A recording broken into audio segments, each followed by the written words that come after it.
buzz, buzz, babies. Hey! I forgot to bring myself in almost. Wasn't that fun? Happy Wednesday, happy new comic book day, babies. Yes, I hope you noticed your boy is matching in Spider-Man gear. I hope you don't miss the hot dog hat too much. I had to switch it up. Been wearing that hat a lot. So I'm not just hot dogs, I'm a person made up of a lot of hot dogs because your boy's been eating a lot of hot dogs. We're not here to talk about hot dogs. I know you probably think we do because we unfortunately have talked about we fortunately talked about hot dogs. Anyway, hot dogs are great. So are comics. I hope you all went out to some comic shops and supported some indie comics and some amazing retailers today. Because what else are you going to do on a Wednesday? Work? That's gross. Stay home, buy comics. That's what you got to do. All right. So before I have some amazing guests, an amazing anthology and a Kickstarter project and awesome stuff to talk about and like good reasoning behind it. And just, I guess we got some good feel good shit to bring on tonight. But first we got to talk about some ads and fun stuff. All right. First up, some of the comics that I am working on right now. Crossover Division number 8 by Will Allred is coming back to Kickstarter. The 8th issue, your favorite protagonists that are literary infused. I'm supposed to say literary infused protagonists, but I said it backwards, but that's okay because it's my show and I make the rules. Hank and Hector are coming up against Sherlock Holmes in this new issue, but this is not going to be a normal romp on Baker Street. No. It is going to be a wild and crazy time on Kickstarter, and if you sign up for that pre-launch page right now, guess what that means? That means you won't miss access to this gorgeous Tula Lote variant that is being offered during the campaign. I think that's pretty cool because you don't see a lot of Tula Lote variants on Kickstarter. Next up, I'm also working on Ruination. The second arc is coming to an end. The emotions are high. The stakes are higher. Everything is crazy. It's such a wonderful issue. I'm so excited about it. I know some of you are thinking right now, what? 12 issues? That's a lot of books to read. Exactly. But check this out. If you go to the pre-launch page right now, you can download the first issue for free. You can get some epic, indie, fantasy, magical goodness on any device you want. Read it, check it out, see if it's your jam or not. If it's your jam, follow the campaign, come hang out with us on launch. We're going to have great ways to catch up, hardcovers, soft covers, whole bunch of cool shit for you to check out. I love this book. I reviewed it way back in the day before Blake's Buzz was even a thing. So like kind of working on the campaign is like a kind of surreal, cool experience for me, which is rad. Anyways, check it out. It's a cool book. I would appreciate it. Also, it kind of shows that I'm doing a good job. To my boss. Finally, this one's a little bit different. This is not a comic book. Booked for Life is a book on coaching.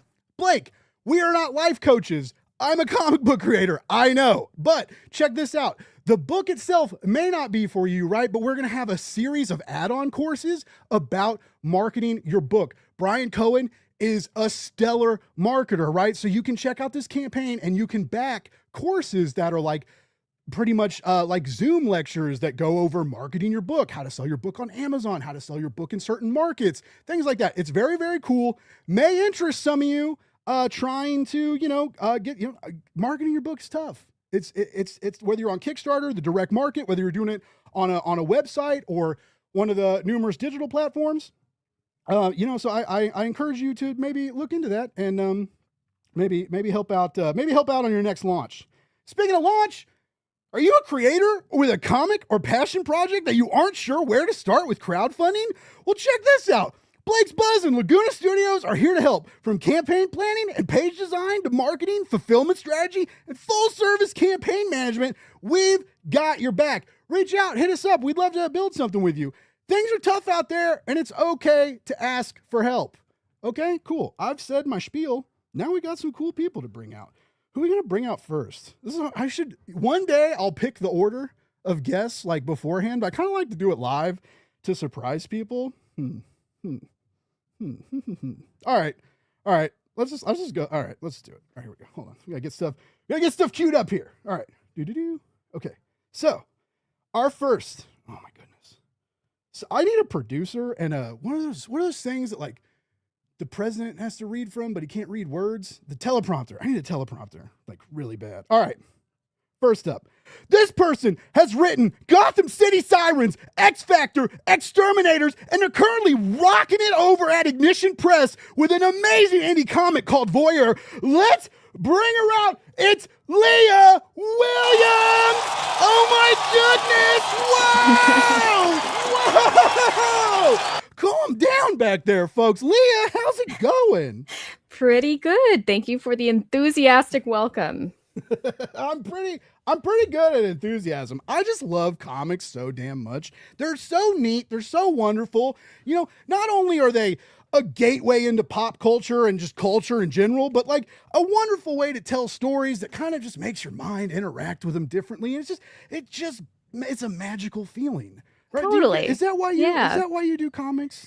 Oh yeah, I love the medium. I think it is I don't know. It's just one of the most unique artistic mediums where like reading comics makes you a better person. It makes you better at thinking because you're using your brain in two different ways at the same time, because you're not only reading the text, but you also are interpreting the visual data of the art. And I think like that's why comics are such a unique experience versus, you know, like playing a game is a unique experience, that kind of thing. Comics are their own medium, and it's just, I don't know, it's fascinating to work within, especially as a, you know, collaborative medium too. Hell yeah, good answer.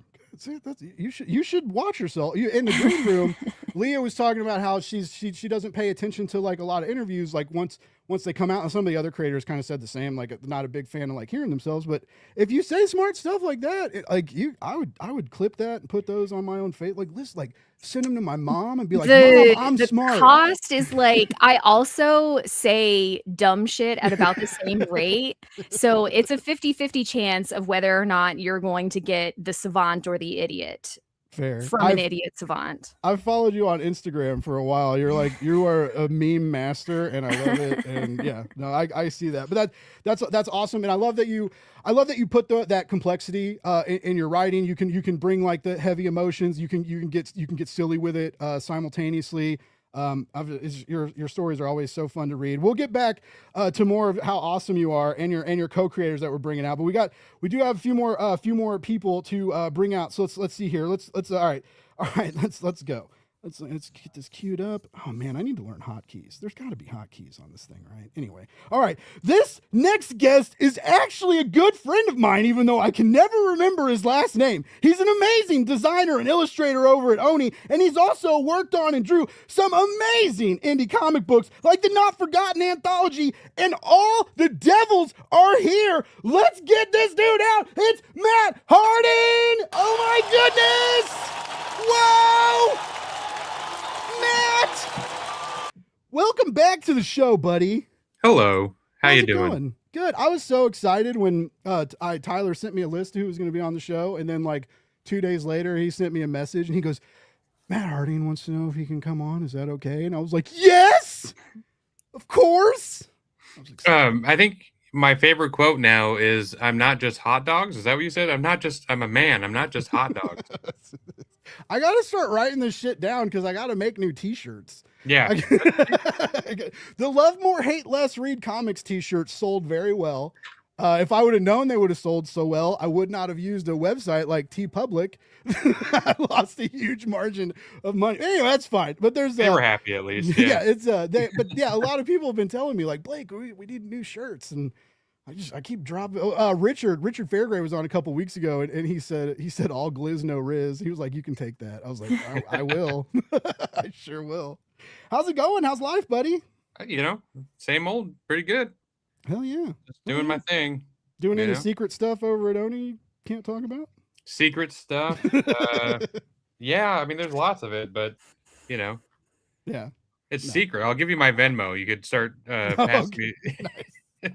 Post it in the chat. We'll share it. Yeah. What's before we bring out the next guest, I haven't got to play it yet, but I just picked up Star Fox. Oh yeah. And I'm really excited about it. And you've been doing a lot of Star Fox. You're tinkering with a Star Fox zine or something over there. Yeah. I did it just for fun, you know, because I had a little bit of time between projects. But yeah, I made like a zine, a little story, you know. That's awesome. So cool. Actually, I mean, if you want to see the actual pages, I do have those here. Hey, check this one out. It was just something I was doing for fun. Like me and a couple other people were talking about. I don't know. Actually, is that blurring? It's blurring. It is. Yeah. Oh, there it goes. Oh, that's so sick. If I put my face by it, it'll unblur. That's that's rad. I mean, we're putting together a zine, but I wanted to finish the story first before like offering other positions. Like if anybody wants to contribute, you know. Yeah. So we had a little something. So yeah, we have me and Winston Gambro have something you going guys. on. Yeah, he's a neat dude. I like that guy. Yeah, like there's this one. That's one of my favorite. So I put my face here somewhere so it unblurs. There we go. Wait. There it is. You'd be a terrible like. This is horrible content. I don't know. You're gonna have to cut this whole thing. Could you imagine like Matt trying to sell stuff on Instagram? Like, yes, it's all blurry. If you use my code, you can get this unknown object. All right, I love you. Well, I can tell you one thing that's happening. Okay, is that I'm doing a store exclusive for an Oni cover or an Oni comic. I'm doing for Cosmic Monkey. I'm doing an Archie cover, Archie #1. Hell yeah! That's what I'm working on right now. That's so cool. I'm a big fan of store. I used to spend so much money on store exclusives. I am very much a recovering variant addict. And I'm really glad I got through that because it was rough. It was rough for a while. Did I just especially when I found David Nakayama for a while. David Nakayama did not have DC and Marvel like a real contract. So David Nakayama, if you wanted David Nakayama covers, how many times can I say David Nakayama in this sentence? A lot. But if you wanted a cover of his, they cost like $20-25 because they were a store exclusive. You got to pay for shipping. And then I found out about the Virgin covers, and I was like, I don't want I don't want logos on my cover. Let's pay more money. See, I got a lot of that stuff. But I'm glad you're doing it. I won't buy it, but I support it. I love you though. I'll have copies of it. What if I gave you a discount, huh? Oh, if you gave it Venmo, a discount, I'll put my Venmo in the chat. Yeah, just get you hooked right up. Yeah, and then and if you signed it, I'd probably do that. Okay, which we got other guests in the green room, Matt. we can't just sit out here and talk to each other. All right, we could, but we can't. We won't. That's not polite. All right, check this out. The next guest, this person was part of the Milestone Initiative in 2022. He wrote Ancestral Recall over at Ahoy Comics, and now he's working on this amazing anthology. Let's get him out here. It's Jordan Clark. What's up, sir? Yes, let's go. Louder. Give me my money.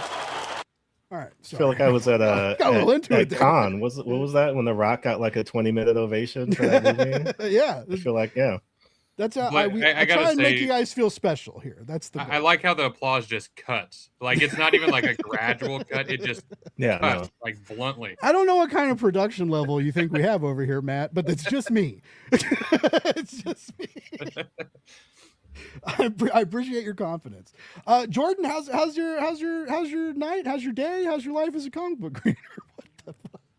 It's going pretty good. In addition to comics, I also work at my local library, and we just had a dinosaur puppet show. So sweet, you're a hero. What do you do at the library? Are you a librarian? What do you do at the library? Yeah, I'm the children's librarian. Dude, you're a double hero. That is so cool. Yeah. No, librarians and teachers, like unsung heroes of the world. I everything you do, especially like right now when it feels like so many people are trying to take books away from people, especially Absolutely. like children.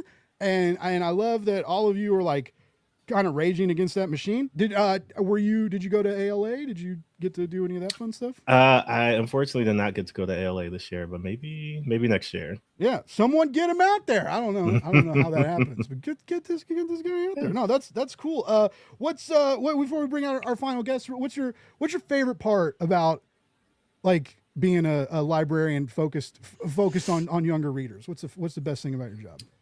Oh boy. I mean, as a comic creator, picture books are kind of like the beginner step into that. So, I love being able to just read not only just the latest picture books, but also like, I think from my perspective as a former teacher now turned librarian, people don't give kids enough credit for their general intelligence, emotional intelligence, and just general creativity. So being able to work with kids and kind of see them again, connect the dots in real time, to see them kind of find inspiration in the books that they're reading or in the programs that we're doing is always just really rewarding and inspiring. I'd much rather be doing that than adding numbers to some billionaire's spreadsheet. So I would too. I no billionaire would want me anywhere near their spreadsheet. For one, I'm like you put me. I'm a bull in a china shop in Excel. I will ruin everything and on accident, and I apologize prematurely. I would prematurely apologize if you send me an Excel. You'll have to walk me through it.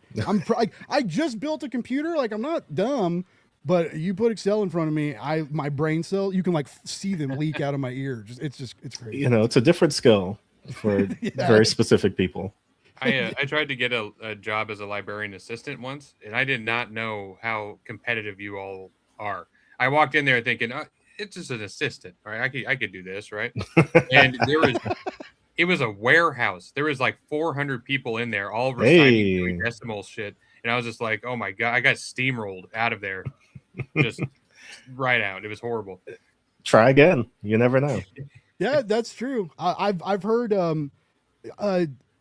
I've heard it's akin slightly to like fireman job, like, because a lot of times you can apply as a fireman and you don't get in, and they tell you the same thing. They're like, try again during like the next period or the next whatever plant things they have, like they do like recruitment stuff. But I've heard like at libraries, if you're like trying to get into it and it doesn't happen the first time, like don't, if it's something you really want, you're really passionate about, don't quit. Like, keep trying. Mm-hmm. So that's true. I'm not just full of shit. Sweet. True. True. Clip this. Someone clip this. I'm hanging on the refrigerator. All right. We got a couple more people to bring out, but just real quick, we got people saying hi in the chat. Kenneth, what's up, dude? Thank you so much for tuning in. Mad Prophet, Tommy. They did. Tyler was on his show last night. Mine's gonna be so much better. Tommy, I love you, but they're gonna have so much more fun. I'm just kidding. I love you. What's up, Joe? Joe's in the chat saying thanks for appreciating the Spider-Man gear. John Westoff, everybody check out Part Time Comics. They're making cool indie comics. What's up, Kurt? Thank you so much. James, thank you. I don't know what I said, but I'm glad it sounded smart. I assume it was me. It's my show, so I'm just going to assume everything Smart said was me. Kev, what's up? Thank you so much, everybody. All right, did we get everybody? What's up? It's Andy. If you guys like video games, follow Andy. He does a really great video game podcast, and he sees the future. He knows, he predicts like a lot of all this crazy stuff that happens in video games. He's been talking about for like 2 weeks before everybody. Anyway, we're out here talking about video games. We're talking here to guess about a comic book. I see a butterfly, I chase it. I'm sorry. This is everybody. That's how the show goes. I'll chase some butterflies. All right, let's bring out another guest. Here we go. This writer has been a part of the Deadbeats anthology and also wrote Queen of Bad Dreams, Quarter Killer, and some James Bond. Hell yeah! Let's bring out Danny Lowe. What is up? Hey everybody, how you doing? How are you? I'm doing all right. How you?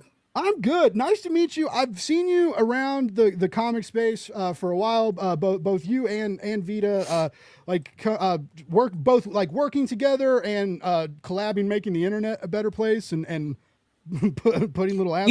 You mean yelling at people over things while I play video games? Yes, you are correct. I appreciate your service, though. But anyway, it's cool to finally meet you. I've read your stuff, seen you around. Very, very stoked to have you on the show. Happy to talk to you. And very cool. It was cool to see your name on this project, because I was like, yeah, like I felt like I mean, all the creators on this project have stuff to say. You're very vocal online, and I appreciate how you are just like, some people worry about what they say in comics, because it's like, oh, will I, if I say this, will like someone, not want me on like working with them or not. And I always appreciate how you're like, this is what I believe, this is what I feel, this is how it should be. And you put it out there. And I love that about you. I mean, my logic generally is, when I speak, if someone wouldn't want to work with me because of what I said, would I want to work with them? Obviously the longer I work, the kind of more freedom I have for that. But I was really fortunate to have friends like Leah, like Vita, who very early on, before I was in a position where I could, I could speak for myself in the industry, were like, we're not going to let anyone take advantage of you in very active ways. And my logic is, what kind of person and creator would I be if I didn't pay that forward, even to strangers, I guess?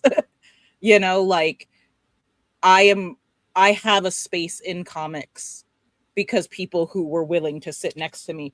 My soda seems to be imploding. Anyway, like, and if that, it's only right to, you know, kind of give that space back to other people. And that usually involves me being really loud so that other people don't have to. Well, you know, in a time where, you know, as I'm sure some of the shorts in this anthology, you know, mentioned, and we're in a time right now where a lot of people are quiet when they shouldn't be, right? Whether that's out of fear, or out of greed, or out of like not caring, you know. But there's a lot of people that are quiet, that, you know, that's like the new thing of like when famous people are like, I don't do politics. Like, okay, chief, you know, like, oh yeah, I was just reading about Mario Lopez saying that because he got posted on something like Actors for Trump or something like that, like outed as a Trump supporter.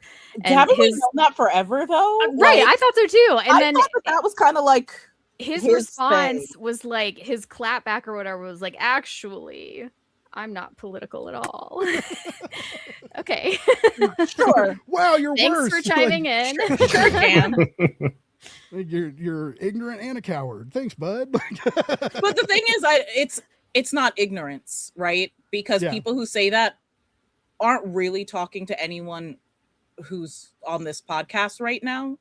They're talking to people who they know just want the permission to like them, right? They want that permission. And like, I am all for, sometimes we gotta, you know, turn off our brains, probably gonna play some, you know, old school Doom the second this is done, or Overwatch, and, you know, just turn off my brain for a bit. But some people don't like having to make that choice themselves, or be confronted with the fact that that is a choice, I think. Yeah. You know, that's one of the things I'm always very loud about on the internet, is that like being like, I'm going to turn off my brain, saying I'm not going to be political is a choice in and of itself. To say at like, you're either lying or you're saying you don't care who wins. And that in and of itself is saying a lot, and just like own it. Yeah. Yeah. Well, it's also easy to say that when you're shielded with billions of dollars. So exactly. you kind of don't have to class care. signaling at this point, saying, oh, I'm not political, I don't get involved with politics. That means that you live a life comfortable enough where like the system is working in your favor, so you are comfortable with the status quo. I cannot imagine, if it affects you, it is political. If you are being affected by it, it is political. Everything is political. So this whole like, oh, I'm not political, to me, it's just like bragging, oh, I'm dumb as fuck. Like, shut up. I don't. And then I think there's pay also attention. The element when you've got someone like, there's some people who are far more current who say stuff like that. But there's also the fact that with Mario Lopez, like, you have an actor like that who is kind of like a nostalgia act at this point. Like, to be frank, like the last time he was big was doing like hosting, like, it wasn't Entertainment Tonight. No, it was like hosting stuff rather than like the career that he initially slotted into. And I think that some of that comes out of like it's what I call like the kitchen nightmares manager thing that people do to themselves, you know, that like we always have to watch out for, where, you know, that moment in every episode of like kitchen nightmares or any like makeover show where the owner is confronted with, you should change your menu, you should change what you offer, and they're like, but what if we lose the 3 people that we have? And it's like, well, those three people won't actually keep the door open, but if you change, other people might come in. And like, I feel like when you get someone like Mario Lopez, you have that situation that is really the heart of what's happening, right? That like he's like, but my fans are already the people watching Fox News. Like they are the people who remember when I was more relevant. So like I know that what I'm doing right now is being as inoffensive to them as possible. Yeah, I feel and like someone like people are saying in the chat, like it really is to be able to say like you're not political is like it's one of the more, it's a gross privilege. It really is. Cause I mean, some people are, they're if you're a woman and you're like, I'm not political, like they're trying to take rights away from you and control your body. If you like, if you're, can you be, what if you were a trans person and you're not political? Like that's insane. They're trying to like remove you from existence. Like you have to be political. You have to, it's either like, if you're not political, you're not protecting yourself, you know? And to be able to be like, hey, I'm not worried about politics. Like it's gross. It's because there are other people in this world than us, right? Then there are other people that need protections, that need love, and that deserve those protections and deserve that love and deserve to be able to fucking exist. Before we get I like where the conversation's going, but we have one more guest to bring out. So real quick, then we'll get right back to it. He last, but he's never least. He's the co-owner of A Wave Blue World, and he is one of the reasons that all of these amazing creators are getting together to do this phenomenal anthology. It's a wild. Oh, hold on. I wrote something cool here. sorry. I'm imagining that instead of being on paper or like typed up, it's actually just crayon on your hand, and you're pulling that meme. And they are, yes. And my palms are sweating. All right, arms. No, don't do it, Danny. Don't do it. Say the thing. No mommy Say spaghetti. All right, we'll try this again. Finally, he's the co-owner of A Wave Blue World and responsible for getting all these creators together and launching a wildly pertinent Kickstarter campaign during a wildly pertinent time in American history. He's been here before, but we'll always take him back again. Let's bring him out. It's Tyler Gentana! Oh, you wanted me on? Oh, I didn't realize I was just back here reading spicy comics. He specifically said, Blake, I'm happy to be here, but please focus on everybody else. That's why I waited 30 minutes to bring him into the show. It's all that was good. a long intro. That was a long intro. How you doing, sir? Good. Yeah, thanks for having us all on. Yeah, I'm happy to just, be on screen if you want, or just continue the conversation. It's interesting listening. Hopefully both. Like, yeah. We're all here. We all have opinions, and I'd like to believe they all matter. Hopefully no one's gonna don't get us canceled. But I don't think anyone's gonna do that. But yeah, as we were talking, it's a weird time in America, right? When I was younger, I never thought there would be people with swastika armbands marching around waving flags. I thought my grandpa fought in World War II against that, and as a world and society, we'd progress to be that was a pretty bad deal. We shouldn't bring that back. So all this stuff is happening, but not only that, we've got ICE agents doing whatever that they want to do. They're people's rights are in jeopardy. We never know what's going to happen, from day to day. I feel like tomorrow we're going to start another war because of a reflecting pool. We're one step away from Iran terrorists. We're the ones responsible for carving up the bottom of the reflecting pool, right? It's just, there's all these lies and there's this narrative, right? There's a narrative, and it's terrifying and it's untrustworthy. And so I love that all of you have come together to build a narrative that pushes against that reminds people that no, everything sucks right now, but we don't deserve that. And we do have power, and we're not helpless. And one of the coolest things about this book is that you all tell these stories, You remind people that they have agency. You remind people that they have grounds to stand on, but you help them how to do it. You show them like it's not that hard to contact your politicians.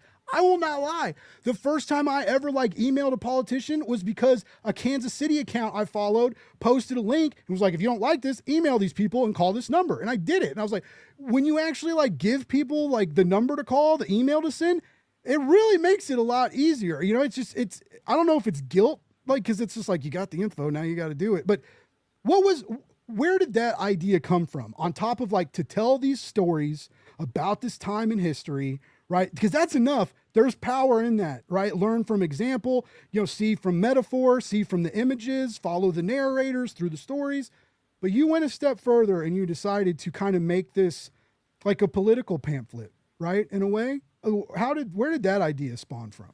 Yeah, you mean to add the resources and the Yes. guides and things like that. Well, it was an idea that Vita came up with when we asked them to join the anthology. They suggested that we put some resources in. Getting Greg Pak in, he has a lot of resources online that he's always posting. So felt like it came kind of naturally. And then as the stories came in too, we saw, like just from the pitches, we saw what type of topics they were bringing up. And so adding resources, it's good to have a story, but if there's certain things that they speak about in that story, then providing resources for how to apply that, in your own life just seemed to make sense. So yeah, it all just sort of came together. It started as a seed of an idea and just kept growing as more people got involved, and I just got more and more excited about it.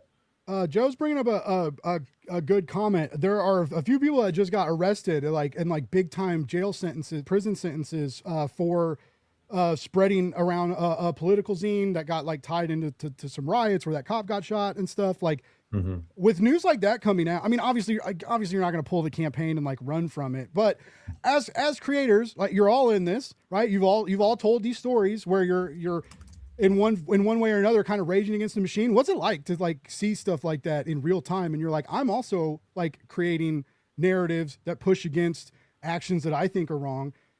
And under a slightly different scenario, it could be one of you. Like, what is that like being a creator, and dealing with seeing news like that? Does it make you want to be, like Danny said, does it make you want to be louder? Or like because I want to think that it would make me want to be louder, right? That it would make me be like, yeah, no, we got to do this, and get in people's face. But there's also a fear, There's like I can't. I mean, 30 years in prison sounds that's terrifying for making a zine. So I didn't mean to interrupt you, Danny. But I think that's the point, though, right? To scare you for stuff like that. And I think I mean, easily one of the most fascist things I've ever heard in my life, to give people more time. I think the lowest sentence that anybody got was 8 years longer than anybody from January 6th got. Yeah. You know what I mean? So like people who actually committed, right. People who committed violent acts. Some of the people weren't even involved in any of the protests. They were at home.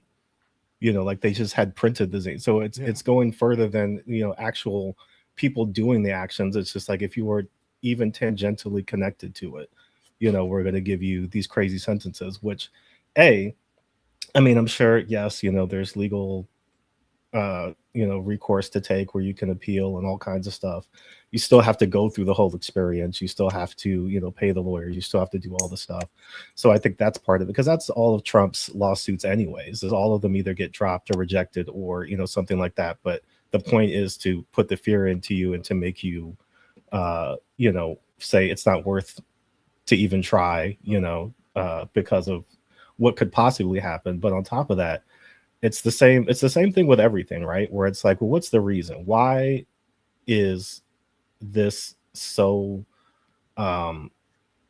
important to them to repress the information? Why is it so important to them to make sure that people don't have access to this information? Why is it so important to them to make people live in fear, of spreading information, of having conversations? And it's exactly that, is that, they don't want any of this stuff to get out. And, everything in this book and everything in that zine is information that you can find anyway. Like nobody's spreading salacious information that's just kind of like, this was like an anarchist scene. But like, if you've been on the internet, if you've been on any social media, if you were on Tumblr or like anything, like you've seen most of You've this stuff seen before. someone So, teach you how to protect yourself from pepper spray and yeah. that kind of thing. Yeah, like it's very much a show of force against the exchange of ideas that would help us out of the situation that we're in now. They are cracking down on this material, and it's not just the tattoo artists. There were also people who were protesting at Delaney Hall, and because they had zines on them with, you know, leftist rhetoric, they've gotten sentences for up to like 50 years. So I don't think that's actually going to stick past this administration, because that's, you know, kind of usually how those things go when it's like this out of pocket. There will be a reaction to it. I'm sure the ACLU is getting very much involved with it as we speak.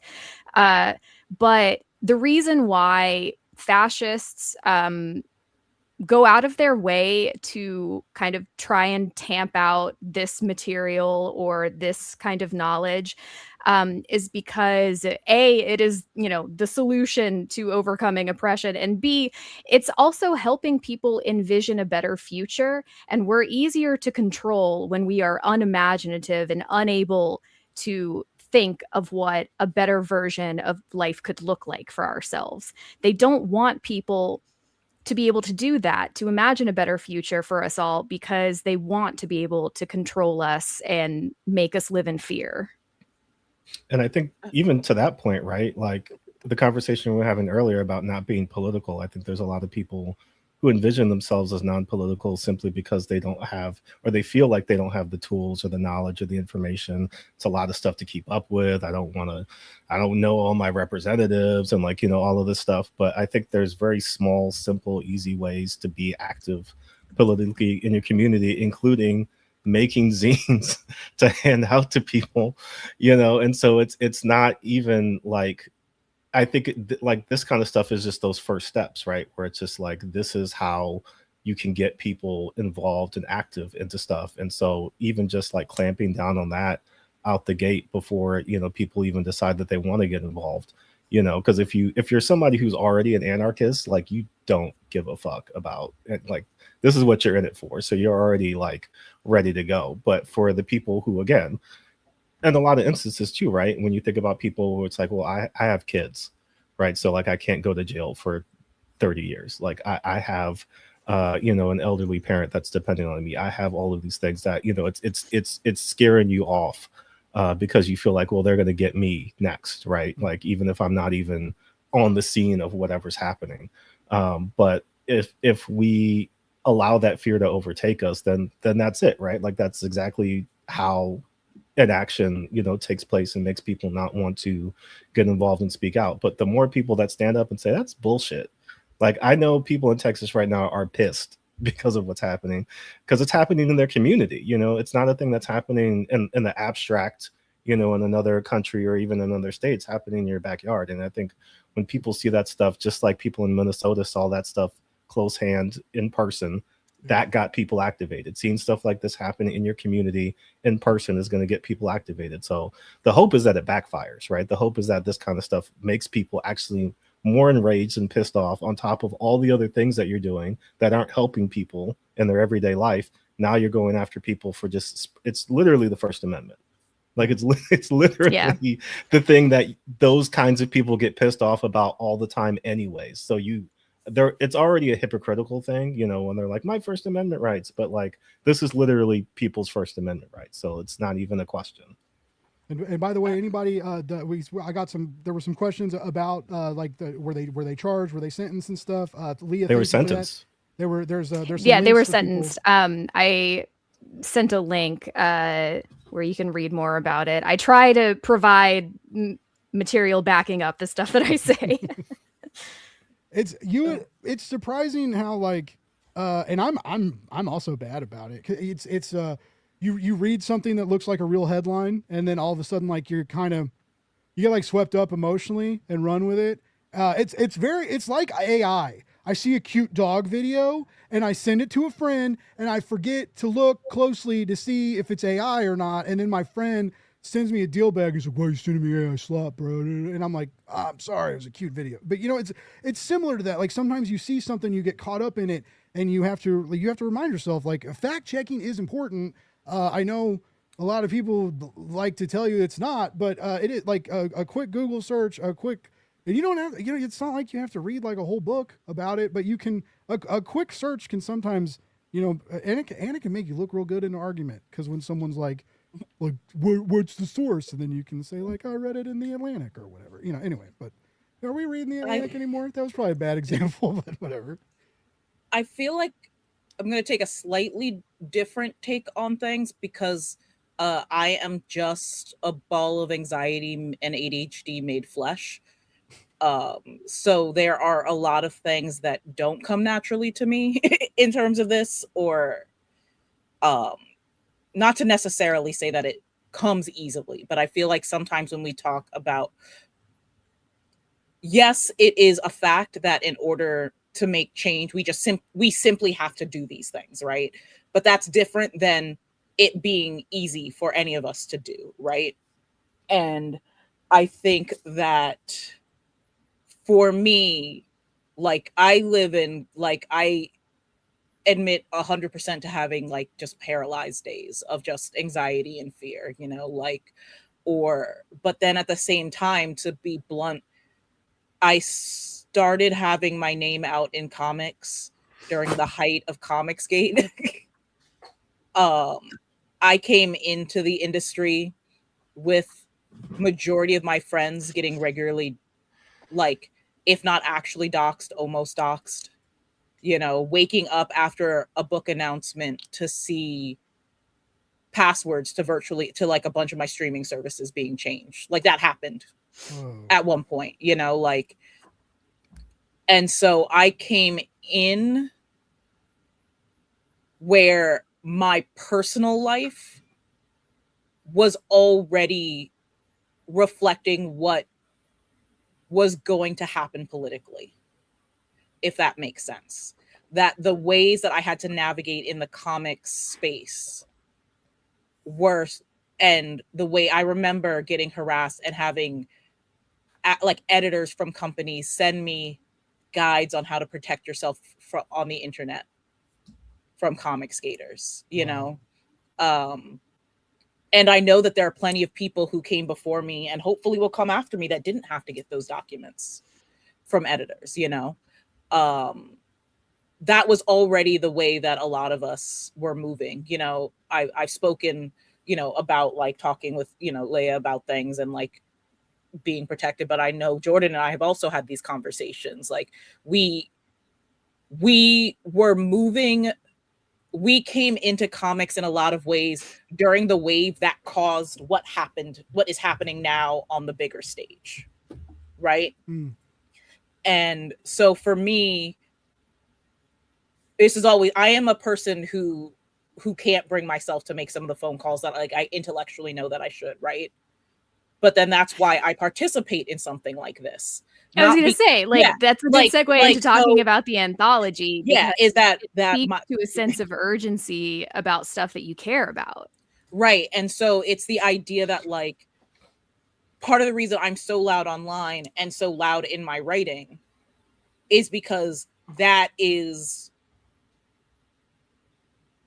the way that I can fight against the anxiety that keeps me like shut in, right? I am a shut in cave gremlin unless I'm on the page. Once I'm on the page, then like I can fight for my stories and my collaborators far more easily than I can ever fight for myself. So comics is how I do that. This graphic novel anthology collection is how I deal with that fear. It's not like I do it in spite of the fear. That's why I'm doing it, To spin off into just a little lighter territory for just a moment. There's a lot of you are at, big moments in your career. Kickstarter is a different environment now. Bigger names are going to it. Bigger publishers are going to it. But this anthology is surprising a lot of people with some of the names and talent attached to it. You really came out swinging with a lot of powerful voices and powerful voices with name recognition as well. How were you all like approached? Like, was it? Because how did Tyler reach out to you, or did he send gift baskets? Like, what? How did you all get roped into a Kickstarter project? Because I don't know if anyone's told you, like Kickstarter is amazing, but it's also a huge ball of stress. I'm looking at this room, and I know most, if not all of you, have an intense amount of deadlines that have nothing to do with this Kickstarter campaign. So, how do you get roped into crowdfunding? The answer, I guess it's like a kind of a life lesson that I feel like more people who want to break into comics should realize, is that you don't know who knows anybody at any given time. Like Tyler and I go back pretty far, like before Deadbeats, so being asked to do this project, I'm like, heck yeah, like, let's go, but I think that happens a lot in comics, especially when you get those anthologies and you're like, how is everybody on here? And it's just like, just because you don't see them like credited in the same project before doesn't mean that like we aren't trying to have each other's back, like that we're not a community. It can be really isolating being a freelancer, but when my bestie Vita texted me, it was like, hey, can you do something for this anthology that I'm editing? I went, you're editing something? And I had like, an appropriate hype freak out about that. And then the answer was just like, yes, of course. Obviously, I will help out with anything you need. But I also think like it's really indicative. These kinds of anthologies are really indicative of the community spirit in comics, when a bunch of different creators are being brought together on a shared theme that's cohesive, that's clear. It's just one of the best parts of the job, honestly.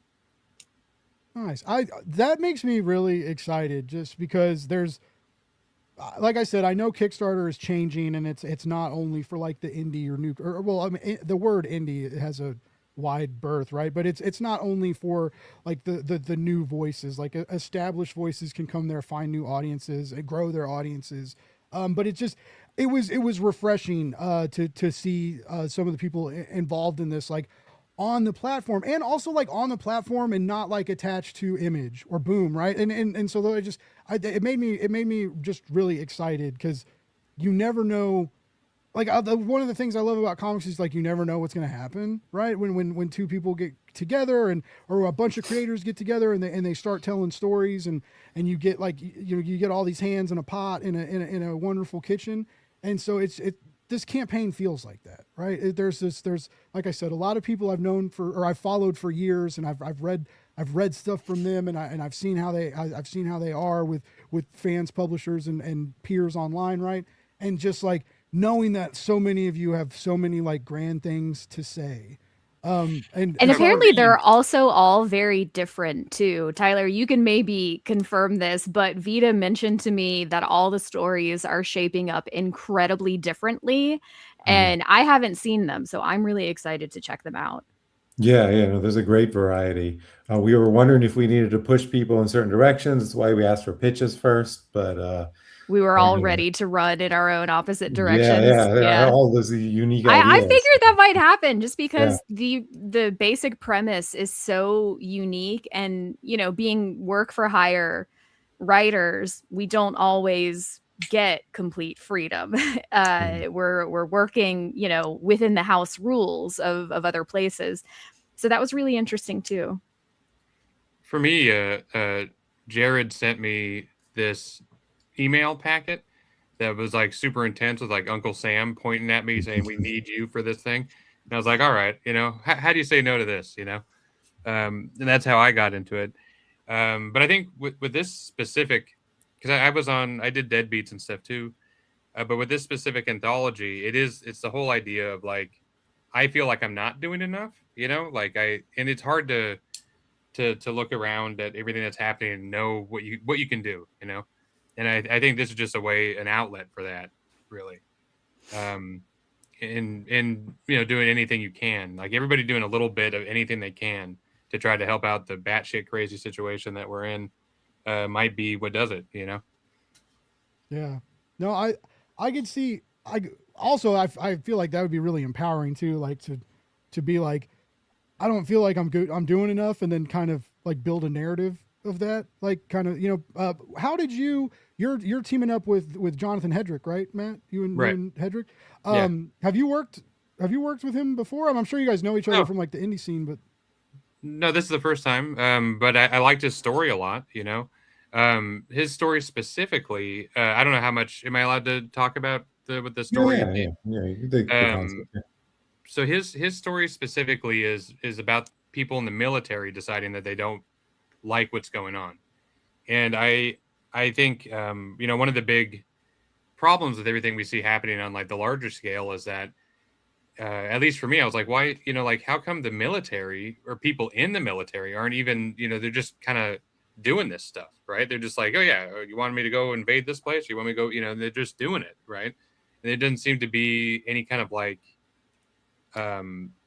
resistance to that, or resistance against it, or people standing up, and deciding that they're not going to be a part of this. And I think that's a really important thing to see happen. And that's kind of what the story is about.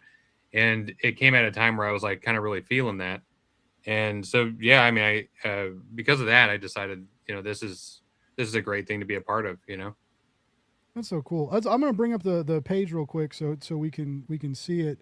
And as I scroll through this, so a lot of, I'm sure most people know this about comics, but some people don't. Some people don't know like how slow comics move.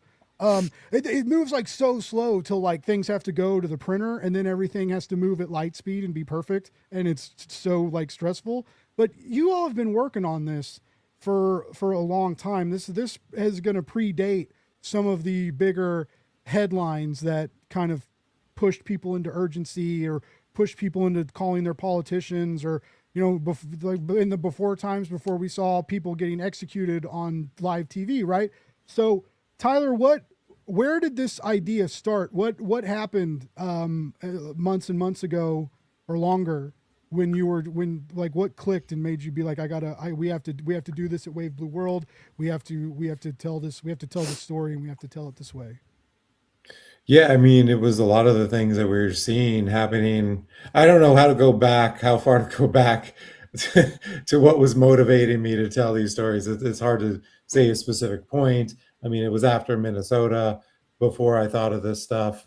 I was just sitting around being like, because I had lost distribution and was setting up the new distribution, and they're like, oh, it's not going to start until 2027. And part of that was me just taking some time to like think things over and not just jump to new distribution. So I was like, all right, what should I do for 2026? And I'm like, well, what's on my mind? What do I want to write about? What do I feel compelled to do? What would bring like the passion of storytelling, of doing this project where I would want to spend as much time as I was working on it? And it just sort of came to me bluntly, like, we've got to tell stories of resistance, of pushing back against fascism, authoritarianism.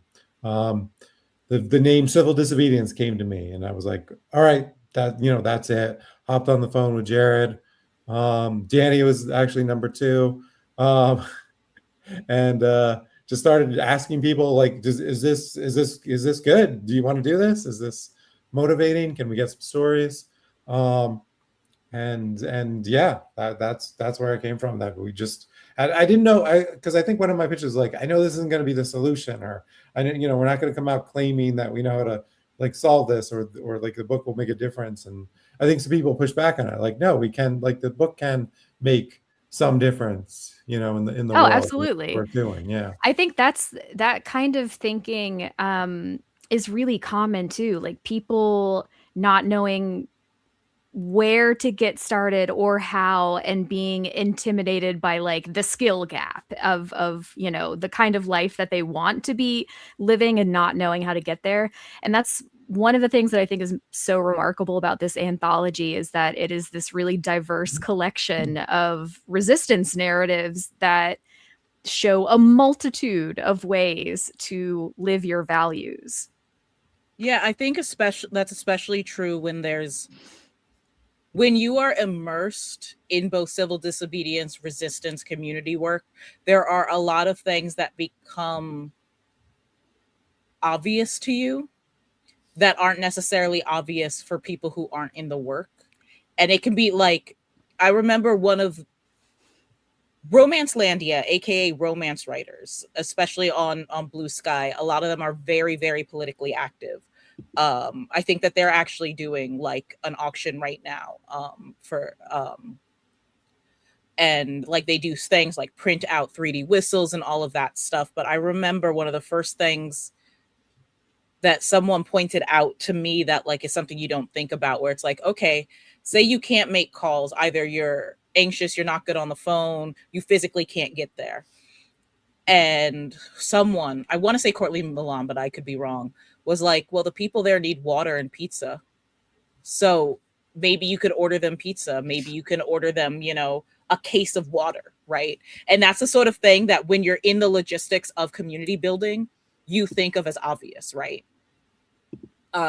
In the same, like when I was working on my story, it's very much about the fact that we have robbed teenagers of third spaces where they can be alone and together. And when you look at a lot of large political movements, a lot of them have involved the youth, because the youth were able to create subcultures, were be able to be together and form communities without having like people telling them exactly when and where they have to be and who they have to be all the time, right?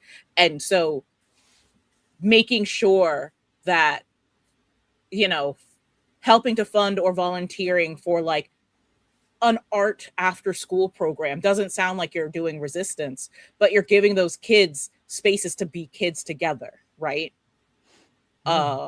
Especially when it is terrifying to figure out what to do, when more so than almost any other generation that we can think of recently, these kids were so isolated due to COVID and due to losing even the time in their second space in high school, right? Like they lost even having their time at lunch together, right? And keep in mind too, like this is a really urgent subject for me too.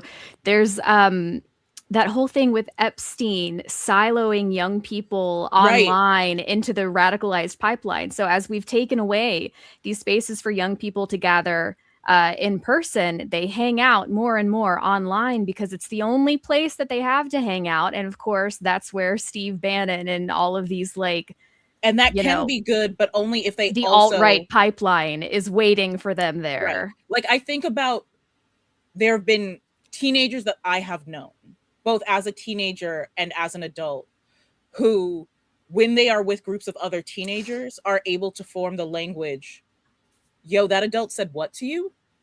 Like, that's fucked up.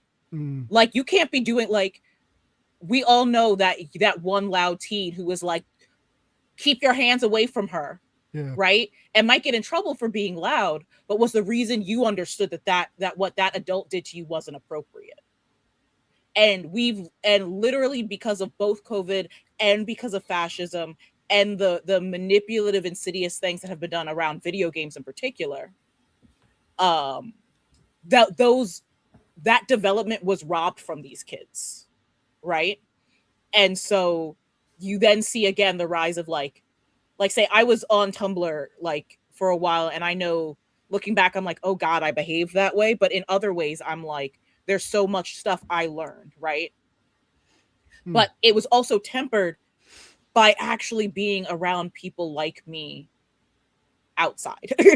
You know, Jordan, to be able to have like a space where it's like, oh, back when arcades were bigger, you know, oh, an arcade that all the kids would go to, and you kind of knew all the queer kids hung out there, but none of the adults knew that that's what it was, you know. Or, you know, you think about all the major cultural move, because like for me, I'm very big on music in particular, is incredibly political, obviously, but like hip hop does not happen if you had made everybody go in at sunset, you know, like rock and roll doesn't happen if every single club actually managed to successfully route out everyone under 18.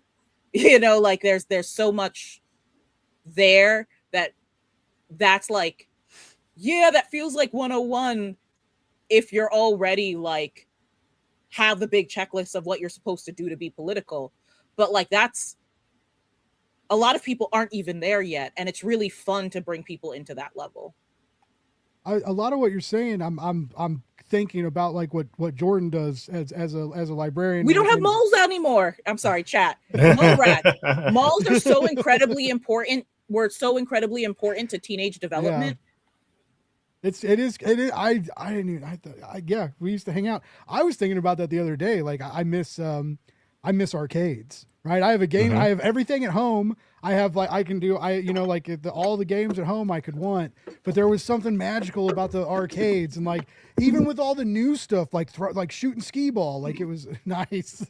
It was fun, and there was like a magic there when your parents like dropped you off and picked you up later. Right. It was just like you were like still kind of supervised because there are adults that work here, but you're kind of on your own and you're in this kind of magical environment.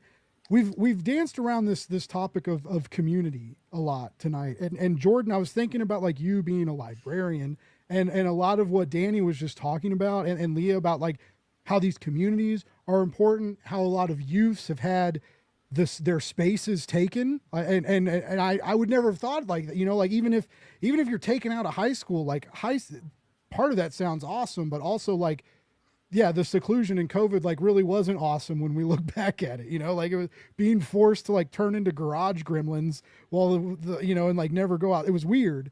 Anyways, Jordan, what do you think about community building, and how do you like because you don't want to like scare the kids, right? Like if you don't turn 18 and vote, we're all going to die, right? That's not going to get like a lot done, but like encouraging them to identify and find and go to safe spaces and bring their friends to those. And in my opinion, like a library is, like a library is a safe, comfortable, it's like a church, right? Without the gross stuff around it. And but what are you trying to like, I don't want to say like program kids, right? But you like to instill that, to that get them seed that's gonna grow. engaged, to engage them. Yes. Yeah, I think, my library is in walking distance of a high school. And so we have a lot of kids that come to the library after school.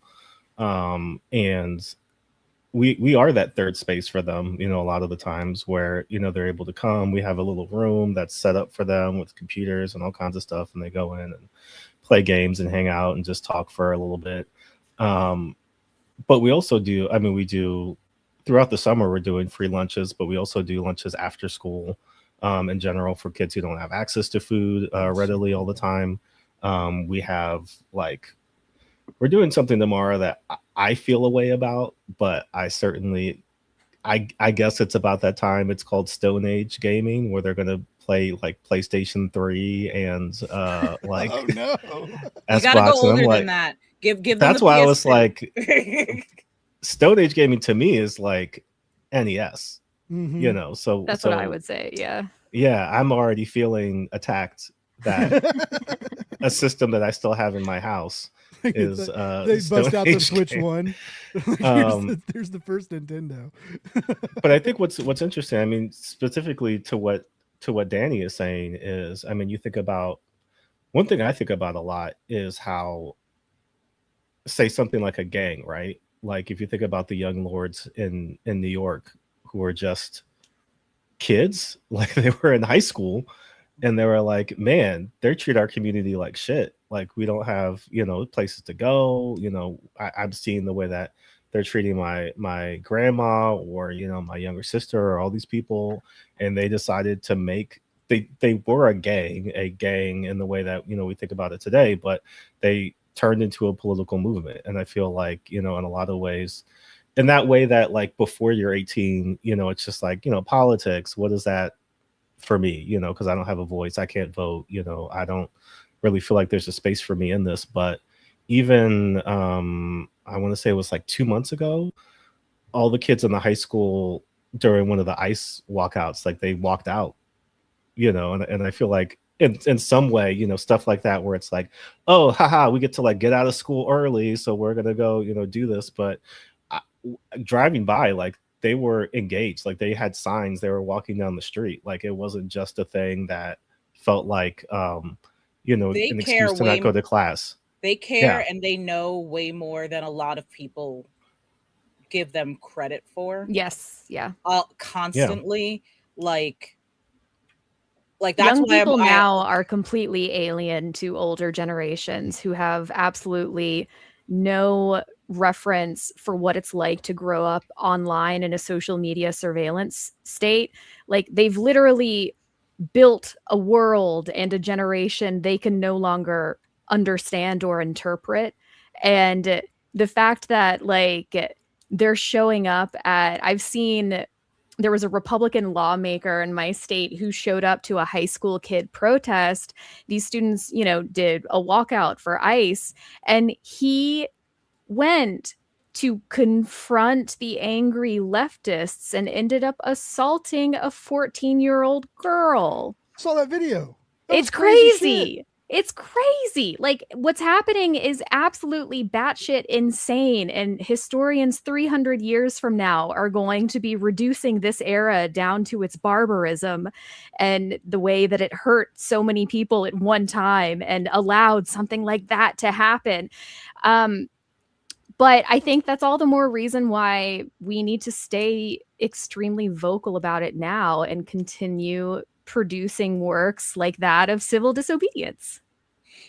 I mean, I'll be bold and say I think that this happens every generation. It's just a question of what politics and new tech is happening. Like in the sense that like this is America. We have always been like this, but the mask like, is off right now, and it gives us a chance to do something else.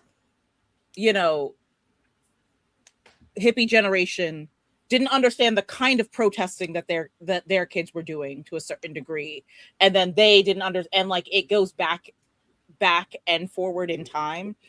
But the thing is, like right now, it's that there is a particularly powerful, insidious group of billionaires and politicians who have learned how to use the fact that the previous generation doesn't understand, right? Like, so they can use the fact that it looks a lot they didn't understand like COD, the way that the craze was in medieval times around alchemy. Mm-hmm. Where they lied to the peasants about what it is and what it can do. There's a lot of that happening right now where it's just about wealth extraction from the lower classes, where these billionaires are like, yeah, AI is going to solve every problem. Buck your water, more data centers. Like it's all and like marketing, there's this smoke and lies. There's also this wildness of how, because of the internet and because of the way that it allows for siloing people, especially with the formation of social media sites as opposed to websites, community building, is that with the siloing that's happening, is that I think a lot of people, especially older generations, don't know how much everything's connected, right? So like, say for example, my thing that I yell about all the time is you look at Kalshi, the gambling, like the poly market stuff, right? I can make a direct line from that from Call of Duty. Right, and also the billionaires working with lawmakers to relax the also Counter-Strike about it. Because when you looked at the old CSGO stuff, when you would have the loot boxes, and there was, back in the day, the big problem with CSGO gambling sites and their loot crates. A lot of the current gambling sites like Stake and stuff like that were actually founded by the guys that started the CSGO loot box gambling sites directly. Like And they because they understood their marks. They knew exactly the audience that they planned on taking advantage of, and they capitalized on it. That's what capitalists do. Yeah, and so, but a lot of people, because they don't understand gaming and internet, and it was that generation, while that was happening, the older generation there was like still like the internet is pretend. They don't actually like, there's like a gap in evolution there, you know, where they didn't see it happen. They're just like, how did all of this happen? And I'm like, I can explain to you right now how, you know, Trump being elected, Drake getting sued for everything, and also like a random indie game going large is actually all non-conspiratorially all related to the same stuff that's happening.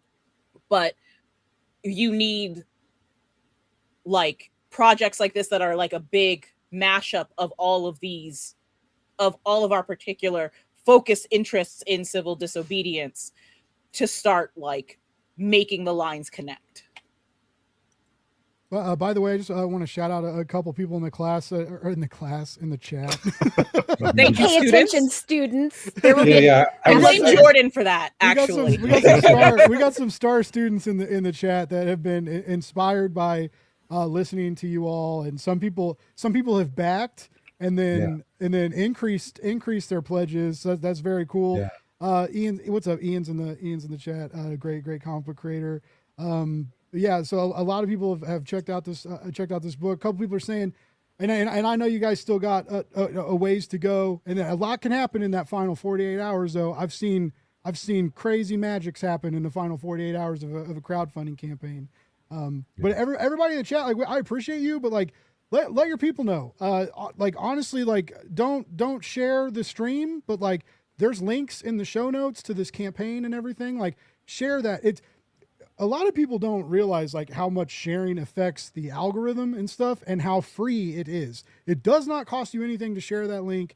You know, and all it really does is help. But so yeah, appreciate the backers, but also like let people know this. There are a lot of voices encouraging change and encouraging better tomorrows for people, and it's happening in this book, and it's happening on Kickstarter, and it'd be really cool if people went and checked it out. You yell and get really loud, okay? Like, throw the guilt at them.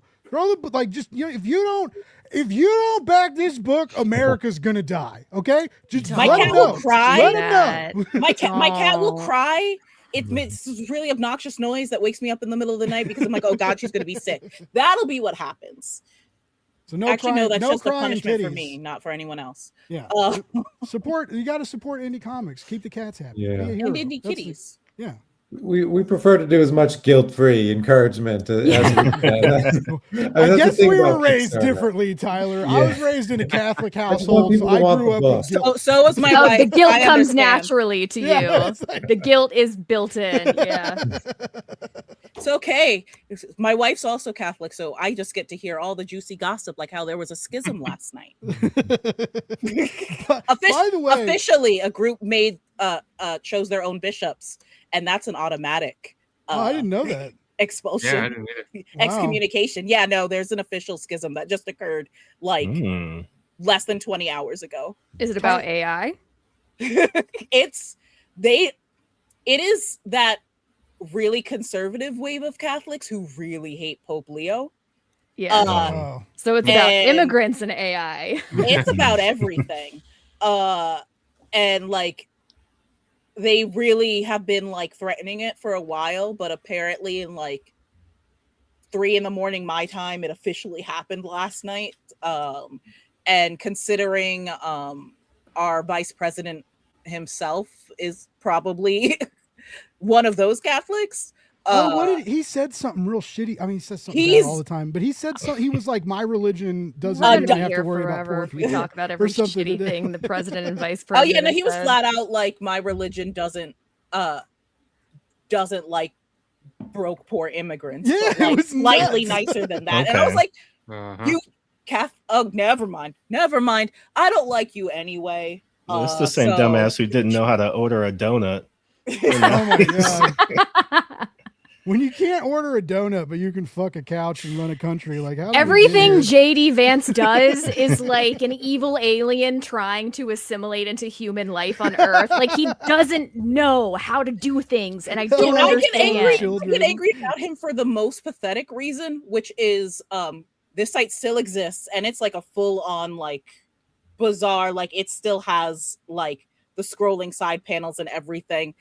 There's a hilarious old school parody site called Furniture Porn, which is exactly what it sounds like. There's no actual dirty things, but it'll be like a chair on top of each other, but it's like being advertised as like hot, juicy office chairs.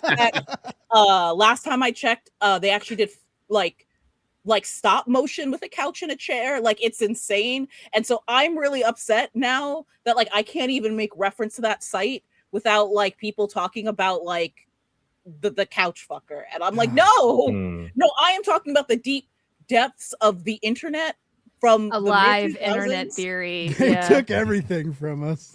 They even took the furniture porn.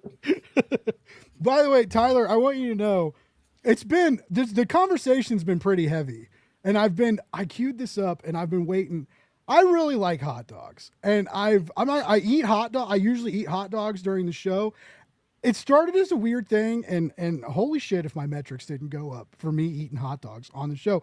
It has been very damn near impossible to find a moment because the conversation's been. Do we need to have a moment of silence while you eat a hot dog? We do. A hot I dog do. moment? Okay. I just want to know that it's just because it's July. Makes me want a hot dog real bad. Eat the hot dog. No, I'm sorry. That was a bad segue, but Anyway, do what think is we should all everyone's be favorite fine. topping? There was never going to be a good segue for that. I'm going to be so Yeah. real. We You should did just the all best nod you our heads could. silently while he eats this hot dog. I know. If we sit here Mm. silently and just watch, it's going to become performance art. And then the longer Yeah. he does it, like we all just kind of start doing other things, like Yeah. pulling out our phones. Somebody just turns off the camera, but you kind of hear the distant like music that they're listening to. I would do if this funds, I'll do a 10 dog live stream. It's funds. Yeah. Oh no, dog. you gotta go full Joey Chestnut. You gotta What does that mean? who was my man? Was it Kobayashi? The like I hot know what dog you- contest Yes. winner, who I shout out to him for being alive after. At my that point, you partner- just gotta do a I will eat hot dogs until I can't. Okay. I guess hot so. dog until Dream. failure. my partner, she actually grew up with Joey Chestnut. I And- thought you Oh, were gonna really? say with Was he hot like, dogs, and I uh, was like, okay. Most of us grew up with hot dogs. Interesting You guys transition. grew up eating hot dogs too? Yeah. Was he like Well, she was a what was that? vegetarian, so Best I was friends. gonna say, what was that kid in Hey Arnold, where Hey Arnold had to do I think it was a pie eating contest, Yes. and then it was the Oh. other kid who was like the machine. It was ice cream. They had to eat ice cream. Was he Yes. like that as a kid, or was he like a normal I person? mean, so his dad was a teacher, from what I know, or maybe still is, at the high school. And actually, I don't know. I don't know if he ate a lot of hot dogs. I imagine he did. Well, yeah, of course He had did. to prepared in some Yeah, way. I mean, he had to prepare. You don't just become. What if the he'd hot never dog eaten a hot dog in his life? Yeah. And it changed. Until That's why that he's so into them now. He went from 0 hot dogs to Exotic like, fruit. full bunch. Because what you don't know is it's actually embedded in everyone's DNA. They have an upper limit of hot dogs they can consume in life. And so when he ate them late in life, he Yeah. actually Oh, just yeah. got all the hot dogs in at one time. Mhm. His hot dog battery, or what do you want to call it? His hot dog. Yeah. Hot dog ba- By the way, I just A lot of- imagined just being hit with hot dogs now. a It's lot a of- different battery. lot of people don't realize this. Yes, that hot dog had been sitting here for an hour and 20 minutes. It was wrapped in foil. Mm. I usually eat 3 hot dogs on a show. I ate 4 one time, and I got kind of the tummy rumbles. 3 is like Okay. the safe number of hot dogs. It's not the same hot dog. Some people have tried to be like, but it's the same hot dog. It just takes different bites. No, I eat 3. I usually eat 3 hot dogs on the show, which I added up the other day. There's 52 weeks in a year. That means if I only eat hot dogs on Wednesdays, I'm eating over 150 dogs a year. Chad, I'm gonna let you know. You can something. only do 3? I have questions for the viewers who are making your views spike, but only when you eat hot dogs. I think my favorite thing is seeing your hot dog plate. You've like ripped it open. It's not even like a gentle. You're like I'm eating this hot dog. I had to get to the dog. But yeah, so the foil helped. But yeah, they are cold. There are cold dogs. People have been talking. They're like, Blake, you got to get a hot dog roller. We've talked about getting a hot dog roller and a hot dog cam for the live stream. Who's paying for this shit? I don't know. I'm monetized on Facebook. You don't want a hot dog roller in the room because then it will always smell like hot dogs. And then when you have I do. No, because say you've hit your limit. Say you've hit 3 or 4. You do not want the They room do to make hot dog specific toasters for very cheap online. Those, yeah. Okay. I've seen those. So you could theoretically get like a little desktop hot dog station. I don't know if we're helping you. I'm not. I am instigating. so. I am pushing you further down this dark hot dog mukbang path because I'm curious about where it ends. But I'm so glad you said mukbang because sorry for everyone. I was like, she's gonna say she's walking him down this hot dog hole, and I'm gonna have to exist in this world because that's what I'm thinking. And that's an awful sentence. Like, out of all things to make your viewership spike, it's hot dogs specifically. Multiple hot dogs. I didn't make the rules, Leah. I still don't really understand how it happened. I used to drink. I don't drink anymore. But I used to get really hammered on live streams, and it would that was kind of the deal. And it was like, how drunk can Blake get? And there was one night where I was like, we were talking about OnlyFans, and I was like, the only way I would sign up for OnlyFans is if I could get like money for. Like people could watch me like shirtless eating hot dogs watching Attack on Titan. You would make so much money, first of all. That's just art at that point. That's just performance art. It's living art, you know. Maybe one day. I just don't. Wait,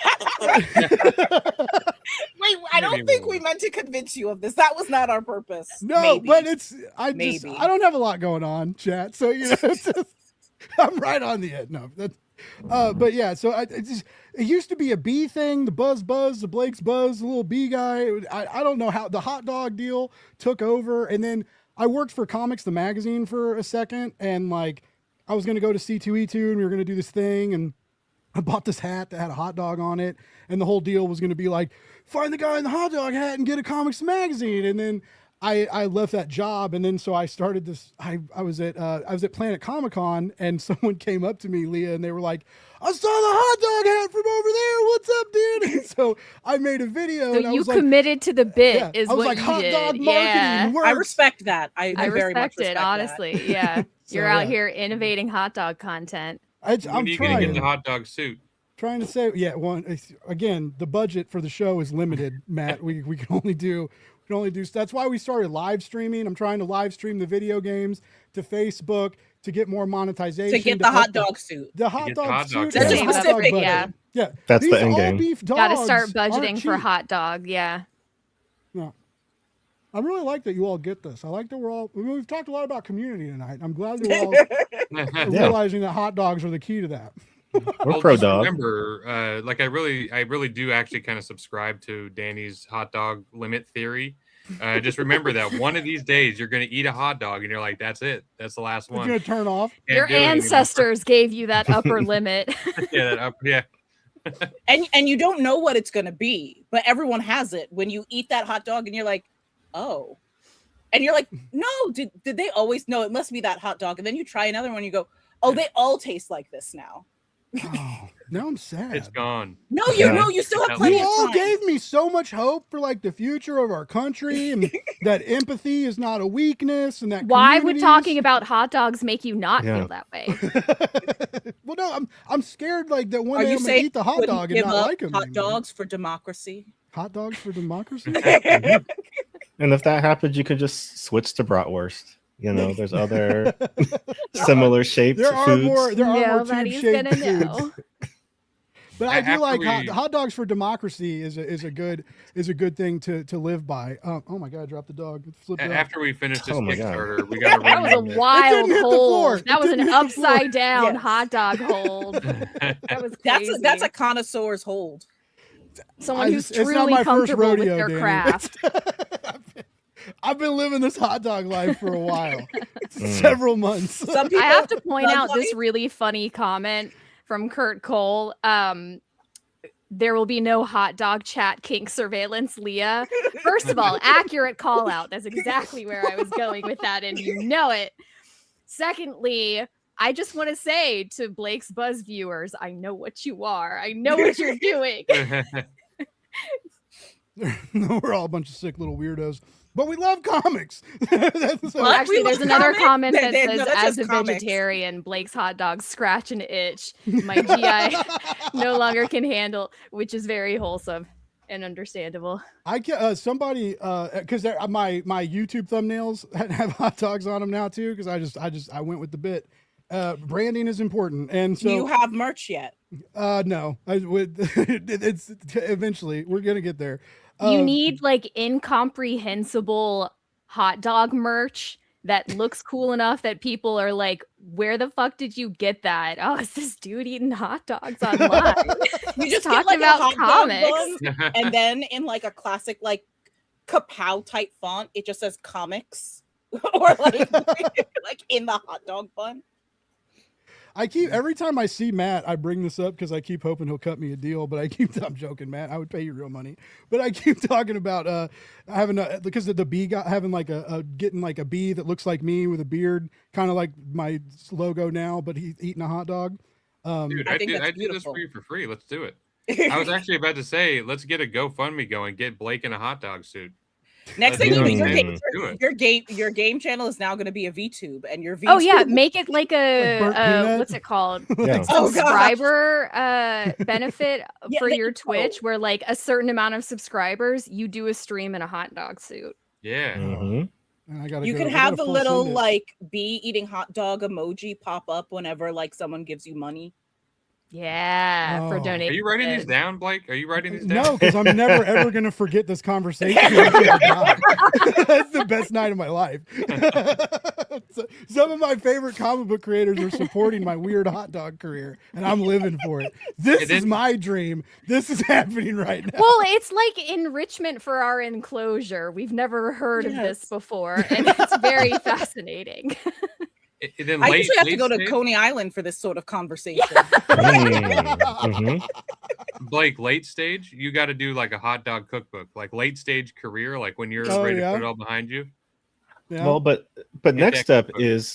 is you got to get sponsored by some hot Yeah. dog brand. Nathan. So, we've I already don't know. we've talked about that Yeah. on the EXP. We've talked about like I don't know if emailing hot Nathan's is dog listening companies. or Yeah. yeah. Just you got to write your memoir to all the hot dogs I have ate. Mm. Yeah. Just this is why they pay Oscar us the Mayer? comic bucks, because Yeah. this is what our brains think of. Workshopping hot dog bits for like 20 minutes. for this podcaster I Unprompted. met an hour ago. I know we're building him a marketing plan for hot dogs. Thank you.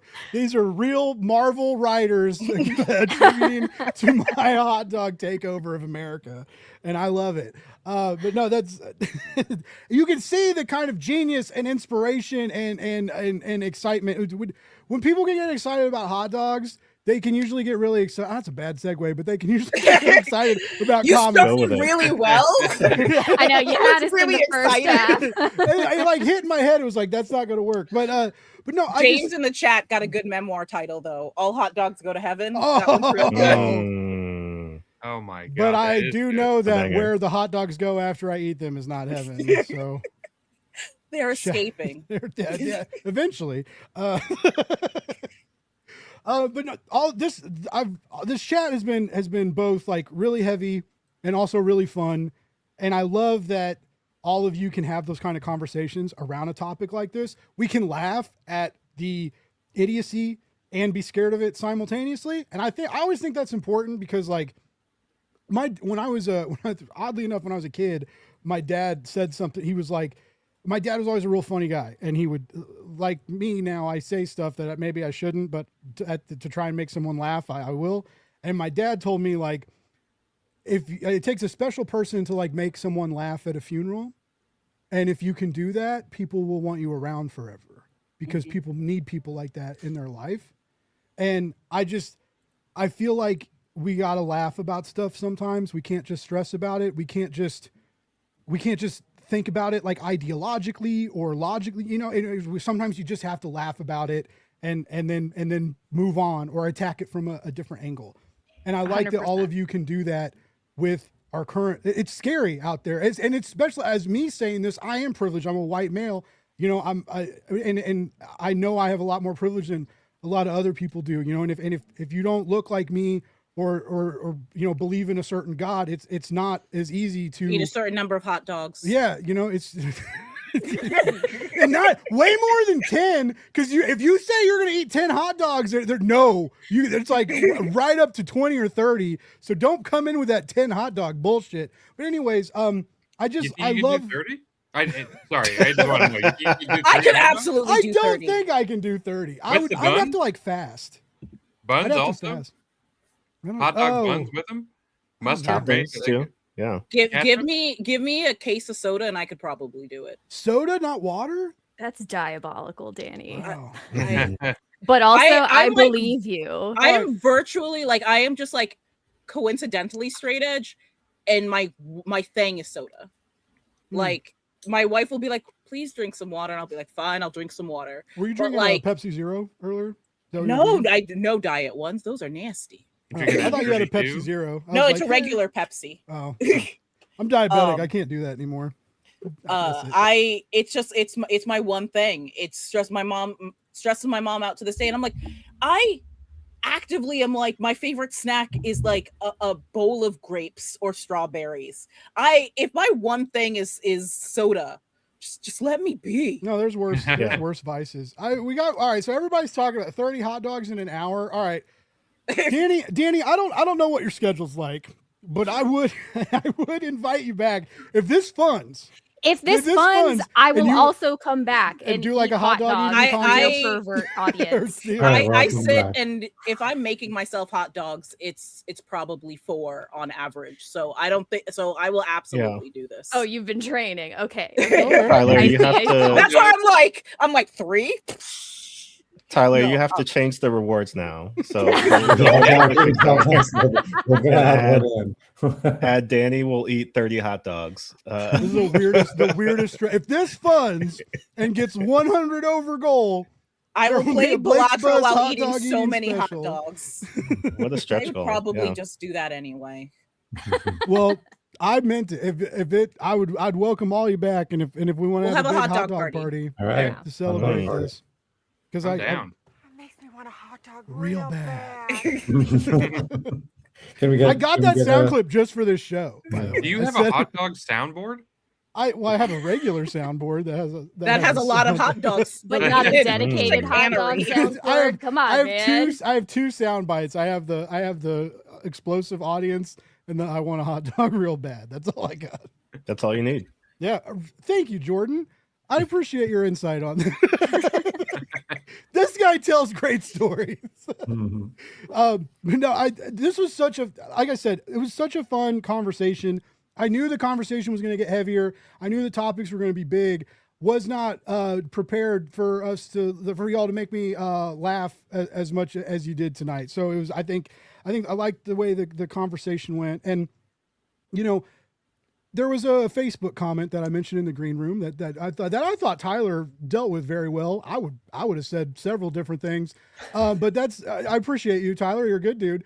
But I'm glad that we are still in 2026, and most of us know that the personal is political.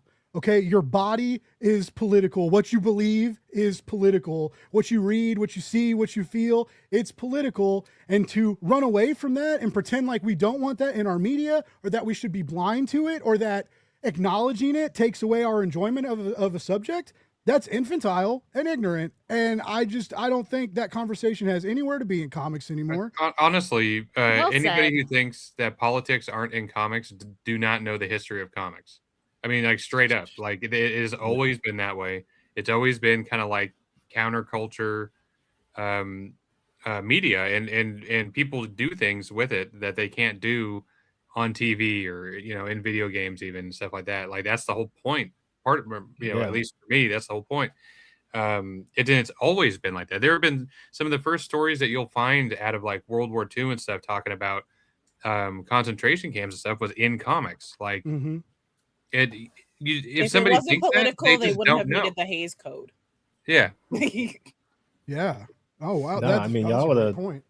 Would have hated Stan Lee. Stan Lee took out Yeah. a back page in every Marvel comic and a Yep. soapbox just to flame people. DC Just to let you know you were wrong. A Nazi came to Marvel one day when Jack Kirby was working there, and the threat was like, come outside and say the shit that you say about us Nazis to my face. And then Jack Kirby was like, okay. And then he went downstairs and kicked his ass and then went back upstairs and got back to work. Jack Kirby did that. That's so cool. I love like it bothers me because my grandpa fought in World War II and he got some medals, so like I know he was in some shit, but he told a couple stories but never really talked about it. And like he went there, he was overseas at 17 like fighting, and so that's just crazy. And to like I don't know what if he was still alive. I know most of the World War II veterans, most of them have gone now, and it's just like to see that, to be that young, that scared, sent overseas, fight for your country because of this thing you believed in, or because you got drafted, or both, and then to like know that you won, and then to like turn on the TV and see this marching in the streets, like it's disgusting, and yeah, it's we need movies to remind us about it. We need literature to remind us about it. We need pop culture entities to remind us about it. You know, comics, zines, reels, shorts, weird animated shorts. We need a lot of this stuff because it is going to be studied later. Literature and projects like this are going to be studied, later. Like how did Americans get past this? Or it may get worse, right? And what movements in culture and counterculture led to, to get America out of this like fastest grip. And if you say that I'm full of shit, that there isn't a fastest grip I wish I could be that ignorant. Like, good God, I'm a large man and I'm over 40 and I'm cramming hot dogs down my throat. I know I'm not the smartest dude in the world, but at least I know that. So it's crazy. And I'm so happy all of you are doing this project. And I know you still have a lot of ground to cover. And I know it's been a lot of work, and I know there's probably been a lot of comments like the Facebook guy we're talking about. And so I know this is gonna sound real cheesy, but I'm real proud of you all. Like in a time where like we talked about earlier, people are trying to scare us into silence. It's important to be loud, and this project is loud. I would lay up it in the. I wanted to make sure that we end on Thank you. Is a it not happy note. It is. Posterity, yeah. I love it. I linked the furniture porn site, not to completely put it in the chat. The undermine. fact that it's still like, people are like, sincere dead outro internet, here. everything's gone, but furniture porn still lives, and it is incredible.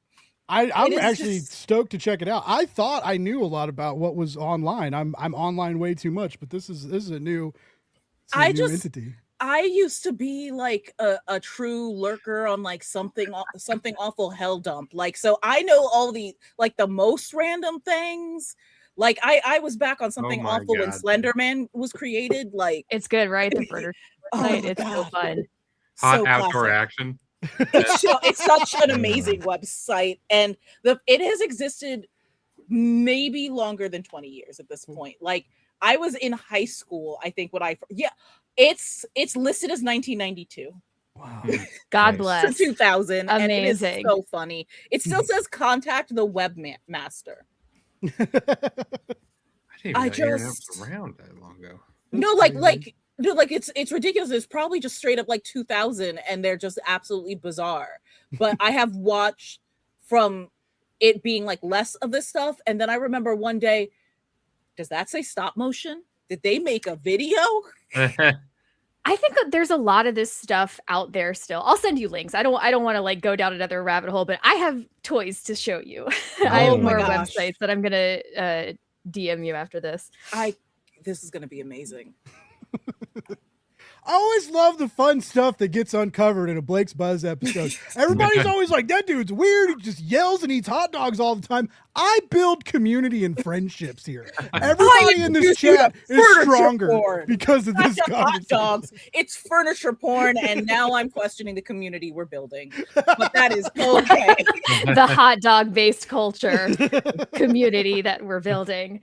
Danny, it takes all kinds. You know? I feel like my wife said that to me today in reaction to some nonsense I said. That's like when she just says if you're happy, I'm happy. And I was like, oh, it was that bad, the thing that came out of my mouth? Okay. She's like, I don't understand, but if you're happy. That's a good partner. That sounds like a good person to be around. That I know I talk a lot and I'm long-winded. So because I'm such a wonderful, gracious podcast host, this is going to be the part where I shut up and I'm going to go around the room and I want all of you to let us know. Obviously, there's the link in the description for the Civil Disobedience project. You can click on the show notes, go to the campaign and support it. But a lot of you have other really cool stuff going on. I'm sure a lot of people would love to hear about it. If you've got mailing lists, websites, Substacks, anything we can sign up for, anything we can give you money and support you, or be selfish and shout it out. Jordan, let's start with you, sir. Oh, hey, all right. I'm Jordan Clark. You can find me on the internet at JRSosa18, JRSOSA18 on all the social media sites. Ancestral Recall is my thing that has come out in a collected edition not that long ago. Hey, there you go. My hobby. So that's my first creator-owned project. It is in the world now, so wherever you get your comics, you can go and pick that up. I will also shout out, I have 2 stories in upcoming EC Comics anthologies, the Catacombs of Torment, coming out in August and September. And then you can also, if you like podcasts and you're just looking for another wild thing to listen to, my podcast is called White People Won't Save You. It's a podcast where me and my friend talk about white savior films and reimagine them with people of color at the center of them. So we've talked about everything from Green Book and Driving Miss Daisy to too many white Karate Man movies. So have you guys done Dangerous Mind yet? Yes. Okay, find that one. We have done too many. It's This sounds amazing. Yeah, it's my burden now that we have taken on. Also, White Man's Burden. If you have not seen White Man's Burden, this is a movie with Harry Belafonte and John Travolta that he made right after he made Pulp Fiction. It's the log line is in a world reversed. And so white people are black people, whatever that means. It's a knots and crosses thing, isn't it? They don't explain what it means. They don't explain how it happened or what's going on, but it is one of the craziest movies. John Travolta does eat a hot dog in that movie. And they have a whole conversation about putting salt in your ketchup, and it's some kind of cultural exchange. It's insane. But these are the kinds of movies that we watch. So if you'd like to hear us talk about them, you can check out the podcast. That sounds great. I'm totally checking it out. And I don't remember the hot dog, but I remember that movie. That was a heavy movie. I saw that when I was a kid. I remember asking my dad, is this really what it's like? And my dad was like, yeah, we're not really great white people. No, I had to. We had to get it on DVD. We had to buy a physical copy of it because you can't stream it anywhere. Oh wow, that's digital rights, right? There's a whole deal, right? Because Sony just took 500 films off their catalog, and a lot of people paid for stuff. And it's just there's a new. It's very strange. There's a new argument for piracy now, and it's like you shouldn't pirate books, especially today. Yeah, right. It's because it's you don't want to own it, steal it. Don't pirate comics though, because you're a little asshole if you do that, because that's different. Steal from Hollywood. you wouldn't steal a car. You wouldn't steal a comic book. Yes, I would. Wait, I didn't say that. Never mind. Would you download a house? Yes. In a heartbeat. It's called 3D printing, guys. I'll download a house with an office and a studio and a basement. I live in every day is a tornado warning in Kansas City lately, and we have a crawl space, and like I would rather die in a tornado than get down in that spider-ridden crawl. I don't even know. None of us know what is down there, and especially after a hard night of hot dog eating. Right, hard night of hot dogging, stuck in a crawl space, shitting yourself. That's terrible. Like, who wants that? I know I added the last part, but that's where we were going. You're like, but that's the most important, really, when you think about it. Yeah. The most upsetting. When you get stuck in a crawl space, you're gonna shit eventually. Everybody poops. Reverse manifesting. Yeah, before I cosmically ruin my future, let's go to somebody else. Danny, where's the best places to keep track of you and follow you and all that good stuff? I am always being incredibly loud about either writing craft, K-pop, or retro video games over on Blue Sky. My username is WereDogs, WEREWA. I have never fucked that up before, so we're going to rewind. WEREDAWGZ, because I have a brand and it's werewolves. In terms of things of mine that you can read, heavily recommend. I wrote a novella that is co-written with Janelle Monáe in their book, The Memory Librarian, with a bunch of other really incredible Black writers who are either women or non-binary. And then also there is Bloodline, who is Brielle, daughter of Blade, over at Marvel. Those are probably top things I would recommend off the top of my head right now, and it's totally not because I looked over at my shelf and those were the first two I saw, but we can pretend like I didn't say that out loud. I feel like authenticity and honesty do well on this show, so we're on the right path. You've certainly cultivated a vibe here. Thanks. I try. I know I'm weird, but I mean, usually everybody feels comfortable and has a pretty decent time on the show. Like, and no one's ever been like Blake was boring or Blake didn't have anything to talk about. So at least I got that going for me. Like, I never shut up and know a little bit about comics. So we can usually, if we get in the weeds, I can usually pull us out. I've always told people that too. Like, when people ask me, like, if they start a new podcast or ask me for advice, and I always tell them, I'm like, be real familiar with the guests, but like, don't lean on that. Like, have fun with them, joke around, tell stories. And if you kind of run out of stuff, then you go back to the book. If you feel a little lull, then you bring it back to the book, and then hopefully the conversation spins off. Eat hot dogs, right? That's the last. Find your food. Yeah. Find your food. Find your food crutch and lean on it. Lean on it hard. Matt, what about you, bud? What do you got going on? Oni making cool zines, doing awesome stuff. So probably like the coolest things I'm most proud of that you could find is in Barnes and Noble or whatever, bookstores. Is I wrote a Batman story that I'm really proud of. That's in Legends of Tomorrow as part of the Brave and the Bold. I just finished this not too long ago. This is a self-published comic that I'm doing. You can find it on my website, matthardingart.com. If you are going into San Diego Comic-Con, Rose City, or Cape and Cal, you could get one of these off me. It's just like a little fun fan thing I did of Star Fox that I'm only handing out at conventions. I have a story I wrote for Disney coming out soon, Inside Out. I'm not exactly sure when it's coming out, but sometime soon. But look,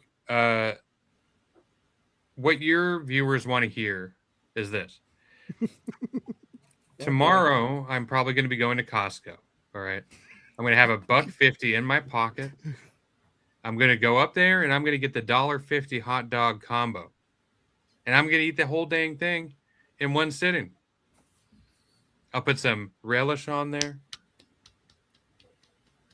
Could you Some imagine if he catnip. didn't eat it in one sitting though? If you like took 3 bites and put the rest in your I'm pocket? Yeah, put it in my taking the pocket, rest run home for home. later. Okay, but that sounds like my younger sister back when she was in kindergarten. She's 3 years younger than me, so she's a grown woman now. But we were walking down the street one day, and my mom, she's a little kid with allergies, so my mom is like, "Let me go in her pocket and grab tissues." She reaches in my sister's pocket and pulls out a little Ziploc bag of fried chicken skin. And my mother goes, "Desiree, why is there fried chicken skin in your pocket?" Because she was just starting. It was very early on in kindergarten. She looks in all sincerity and goes, "The fried chicken was so good, I wanted to bring some home for Dad." Aw. But she had precious. she has a long history in her childhood of just she liked food, so she put it in her pocket. She never had food insecurity. We ate quite a bit, but she just really liked bringing the food with her. I did that with bugs. Thank God Mm. she picked one or the other. Yeah. But yeah, I would have done the bugs, but my mom was not a fan. Neither was mine. By the way, Mad Cave's David Hazan is in the chat saying he has a complaint. I was wondering. I'm so curious I about would this love to know comment. what Yeah. that was. And then we have an opposite. Please of let it complaint. be not enough hot It dogs. probably will be. Also, he needs to come back on the show. I haven't talked to him in a long. I miss you, David. Is Tommy he by the Tommy horns? says, Is "What he you the say?" by the horns guy? Am I thinking the right guy? No, that's Marcusson. Oh, okay. Yeah. Wow, Matt. Make me look bad. in Oh, front of the God. crew. No, that's cool. We Nottingham. I'm just kidding with you. What about This this? is the Nottingham. David Whoa. Hassan. Nottingham. Yeah. Mm. Nottingham. At least I knew your name and what book you wrote, sir. Like, yell at Matt, not me. Continuing with our where to get cool stuff from y'all. Leah, what all do you have going on at Ignition and elsewhere, and where do we follow you and get your stuff? I'm working on a couple secret things that haven't been announced yet, but I'm super, super excited about. One is going to be my next book with Ignition Press, and it's a cyberpunk horror book about a headless woman. And I am also working with the Wonder Woman office at DC for the first time and co-writing a one-shot with Stephanie Williams, who's also participating in the anthology. Sick. I love So- Stephanie. I do too. And we're having a blast with this. I'm really proud of the work that we've done. We got way too ambitious. And I think that, working only too together, we ambitious ended up with it. If it doesn't work. Right. it works, I so. think it is. So you can pre-order that now. It's called the Matriarch Special. And I stream on Twitch. That's the best place to find me. X-Men Comics. I'm also X-Men Comics on TikTok and YouTube, and I've had that username since before I wrote any X-Men comics. Do you Just like as a do you fan. game, or do you get on and just like talk comics in the industry? Game. I play games, not well, but Okay. yes, there is stuff to look at while we're talking about comics and Cool. the industry and whatever else. A couple of our community are in the chat here today, and it made me really excited to see. I Like, like oh my this- god, my this friends are here. Williams twins unite. Loving that. I'm stoked to see. Stephanie's having such a crazy, amazing year and doing some A historic one, phenomenal- even. Well, yeah. historical with the Eisner nomination, yes, and but just like from Street Sharks and Wonder Woman, and just she's writing some really great comics. To see her And is one of recognized. the genuinely coolest people in the entire She industry. seems Great real job. cool. She seems like very real and very, very cool. She seems like She absolutely Absolutely. is. Yeah. Just like on that list of people in the industry where it's like if they called and were like, I have an emergency right now. It's what do you Yeah. need? Hell yeah. Tell her how much fun you had on the show, and I would love to interview her.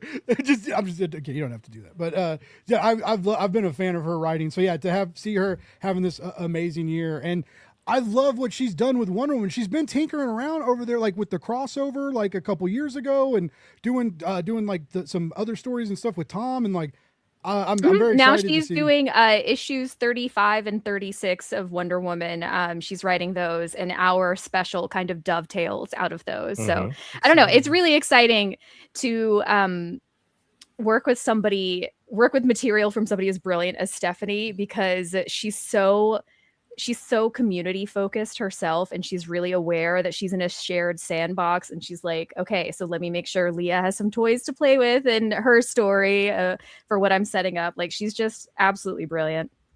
Awesome. Again, when you're having fun with your co-creators, like we as readers, like we can see it in the pages, and the reading experience, it multiplies. It's just you can really see that magic happen when the co-creation, I almost did a juices flowing deal, but I was like, that's going to sound weird, so we're just not going to do that. But as opposed to anything that was said this evening. Yeah, right. As opposed to all the normalized hot dog chat and People are looking at creative porn juices right now. flowing is an existing phrase in I think all of our minds. We know what that means. Creative hot dogs rolling. There you go. There you go. Let's get these creative hot dogs rolling. rotating.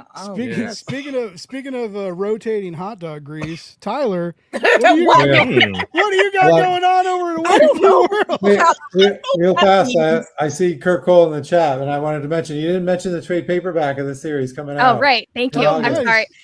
This is my first creator-owned book. I've written for Marvel and DC for almost 10 years, and this is my first original comic book that came out this year. It's called Voyeur. It's a spicy art heist from Ignition Press, and the trade paperback, the collected, all 5 issues, will be coming out in August. It's available for pre-order now. Thank you, friends, for the reminder. I'm not great at talking about this stuff. This is the cover to number 5. It's the coolest cover ever. The reason to go on podcasts with friends is because they'll remember the things you've done, and you don't have to. It is helpful. And also, like, everything, I haven't read everything that Ignition's put out, but I've read a lot of it, and it's banger after banger after banger. It's just like, I've had conversations with people, and we've like laughed about it. Like, are they ever going to slow down? Like, or like eventually they're going to put out something that just isn't like, it's called everything. Ignition.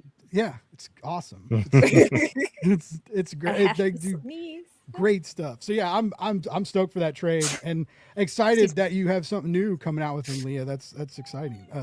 We talked about that when I met you in Kansas City. I was so impressed because they had this huge presence in Kansas City. They had this great lineup of creators and a cool Ignition sign that lit up. But what I thought was really cool was they brought in custom chairs for like all the creators. So like all the talent had these like not con chairs. They had like cushions. We had on very them comfortable, high-backed, Nice. like Yeah. armchairs. Yeah. I was like, you guys get it. They know what and everybody like echoed that. Like I mentioned the chairs, and it was like, it's not just the chairs. Like like Leah, you said, like you just constantly felt like empowered to like tell all the stories you wanted, and you just like always felt at home, and felt like you were part of the team. And all the creators said that, and just when you hear all these horror stories about a lot of indie publishers, or some indie publishers try and do too much early on, and that doesn't end up. And it just seemed, I love the success they're seeing. I've known Jeremy for a long time, and he's great people. So I love that all you guys are just killing it, having a great time making amazing indie comics over there. It's super cool. But yeah, speaking of hot dog grease, Tyler, back to what's important. Where's the best place to keep track of Wave Blue World? You guys have the new art center and stuff too. Like how do we keep track of all the cool stuff you got going on? Well, I mean, if you're in Brooklyn, I've got an art store, creative center, a bit of a third space with art supplies, WC Art in Brooklyn, in downtown Brooklyn, if you're in the area. If not, awbw.com online is the website for Wave Blue World. And then either Wave Blue World or Tyler Chintanner on Instagram. Where else am I? Blue Sky, TikTok, I do my best at. Facebook. Find me either of those places. And I highly encourage you to do so, because A Wave Blue World is a very phenomenal publisher, a lot of great voices, strong voices with a lot to say. As you can see in this new project we've talked about tonight. Civil Disobedience is live on Kickstarter. It needs a bit of love. Pass this thing around. support it. Like, help put stories out into the world that want to make us better Americans and make our country better, right? It's just, it sounds good all around because it is. There's a good cause behind this. There's a great community behind this. Put your dollars where it can really make a difference. And that really can happen on Kickstarter. A lot of great things can be bought inside a comic book shop, but when you back a Kickstarter campaign, you're supporting these creators directly, you're supporting a Wave Blue World directly, and you're supporting, you know, you're supporting people that are getting kicked and punched down on daily, right? They're trying to rage against that and help lift these people up and encourage us and teach us how to help lift those people up, right? None of us are helpless. We can all do things. Nothing's too small. Even if you donate $1 to this campaign, the dollar helps. It gets the algorithm going. I'm telling you. Just check it out. Support indie comics. Be a hero. Everybody who was in the chat tonight, thank you so much. The chat was popping. Great questions, great comments. This panel was absolutely phenomenal. I had such a great time talking hot dogs and comics with you. This is the only hot dog flavored comic show in the world, probably. And remember, love more, hate less, read comics. We'll be back next week. I love you.